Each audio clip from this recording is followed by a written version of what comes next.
Միասնության թևեր կուսակցության ներկայացուցիչները քարոզարշավի 5-րդ օրը ծանոթացել են Տավուշի մարզի բնակիչների բողոքներին, լսել նրանց առաջարկները։ Կուսակցության նախընտրական ցուցակը գլխավորող Արման Թաթոյանը խոսել է անվտանգության և բանակի բարեփոխումների մասին։ Կուսակցության առաջին համարը նշում է պետք է ավելացնել բանակի ֆինանսավորումը։ Խոսել է նաև զինվորականների սոցիալական վիճակի բարելավման մասին։ Մենք անպայման պետք է բարելավենք, ուժեղացնենք մեր զինվորականների, սպաների սոցիալական վիճակը, որ սպան դիտվի զինվորականը ոչ թե սոցիալական բեռ պետության համար, ոչ թե բեռ, այլ երկրի անվտանգության հենասյուն։ Ես երբ մարդու իրավունքների պաշտպանն եմ, ես շատ եմ զորամասեր գնացել, էլի, որովհետև նաև զինվորական օմբուդսմենն է, այդ գործառույթը ունեի։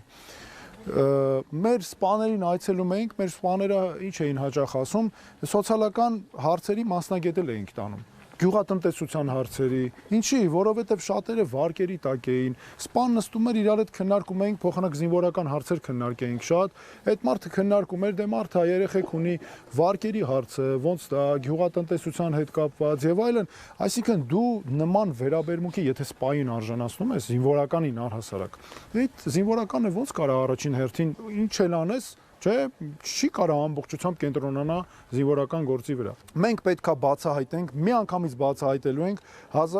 2016 թվականի քարորյա ու 20 թվականի 44 օրյա պատերազմների զեկույցները։ Ազգային ժողովը, որ այսօր քննիչ հանձնաժողովներով արեցին ու չհրապարակեցին,